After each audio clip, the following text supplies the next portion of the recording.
ಕೇಂದ್ರ ಸರ್ಕಾರ ದೇಶಾದ್ಯಂತ ನೀರಾವರಿಯನ್ನು ಹೆಚ್ಚಳ ಮಾಡೋದಕ್ಕೆ ಅಂತ ಕೃಷಿ ಸಿಂಚಾಯಿ ಯೋಜನೆ ಜಾರಿಗೆ ತಂದಿತ್ತು.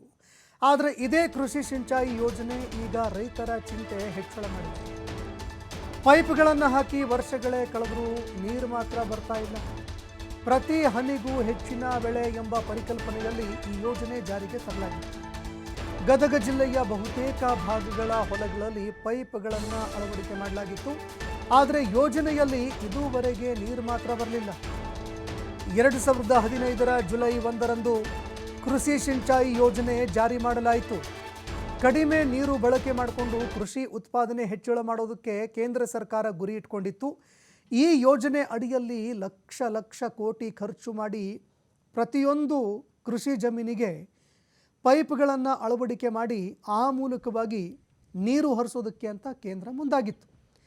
ಪೈಪ್ ಹಾಕಲಾಯಿತು, ಯೋಜನೆ ಜಾರಿ ಕೂಡ ಆಯಿತು, ಲಕ್ಷಾಂತರ ಕೋಟಿ ಖರ್ಚಾಯಿತು. ಆದರೆ ಪೈಪ್ನಲ್ಲಿ ಮಾತ್ರ ನೀರು ಬರ್ತಾ ಇಲ್ಲ. 2 ದಶಕಗಳೇ ಕಳೆದರೂ ಕೂಡ ಜಮೀನುಗಳಿಗೆ ನೀರೇ ಹರಿತಾ ಇಲ್ಲ.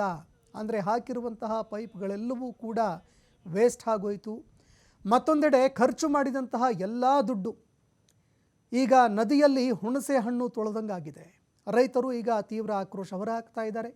ಪೈಪ್ ಹಾಕಿದ್ರು, ಖರ್ಚು ಮಾಡಿದ್ರು, ಆದರೆ ನೀರೇ ಬರ್ತಾ ಇಲ್ಲ ಅಂದಮೇಲೆ ಪೈಪ್ ಇಟ್ಕೊಂಡು ಏನು ಮಾಡೋಣ ಅಂತ ಆಕ್ರೋಶ ಹೊರಹಾಕ್ತಾ ಇದ್ದಾರೆ. ಮಳೆ ಒಂದಿಲ್ಲ ರೀ, ಈಗ ಅದನ್ನ ನೆಚ್ಕೊಂಡು ನಾವು ಹಾಕ್ತಾರಂತ ಕುಂತಿದ್ದೀವಿ. ಮತ್ತು ಈಗ ಹಾಕಿಲ್ಲ ಅವರು. ಅದಕ್ಕೆ ಮುಂದೆ ಪರಿಹಾರ ರೀ ಹಾಕಿ ಭಾಳ ದಿವಸ ಆತ್ರಿ. ಡ್ರಿಪ್ ಅಂತೂ ಬಂದಿಲ್ಲ ರೀ. ಇನ್ನು ಅದೇನೋ ನೀರು ಎಲ್ಲಿ ಕೊಡ್ತೈತೆ ಅಂತ ನಮ್ಗೆ ಹಾಕ್ತೀವಿ ಅಂತೇಳಿ ಹಾಕ್ಯಾರಿ. ಒಟ್ಟು ಪೈಪ್ ಅಂತೂ ಹಾಕ್ಯಾರಿ, ಡ್ರಿಪ್ ಹಾಕಿಲ್ಲ ರೀ. ಇನ್ನು ಅದು ಯಾವಾಗ ಬರ್ತೈತೆ ಅಂತ ಹೇಳಾರನೂ ಗೊತ್ತಿಲ್ಲ.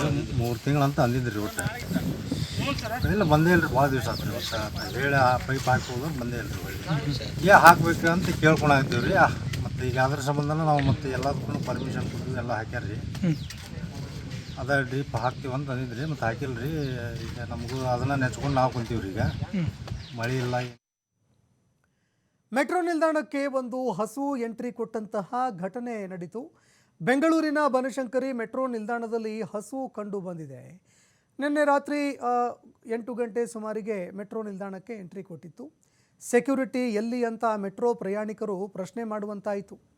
ಯಾಕಂದರೆ ನೇರವಾಗಿ ಮೆಟ್ರೋ ಸ್ಟೇಷನ್ ಒಳಗಡೆ ಬಂದಿದ್ದರಿಂದ ಎಲ್ಲಿದ್ದಾರೆ ಸಿಬ್ಬಂದಿಗಳು, ಸೆಕ್ಯೂರಿಟಿಗಳು ಎಲ್ಲಿ, ಜೊತೆಗೆ ಮೆಟ್ರೋ ಸಿಬ್ಬಂದಿಗಳು ಎಲ್ಲಿ ಅಂತ ಸಾರ್ವಜನಿಕರು ಪ್ರಶ್ನೆ ಮಾಡುವಂತಹ ವಾತಾವರಣ ನಿರ್ಮಾಣ ಆಯಿತು.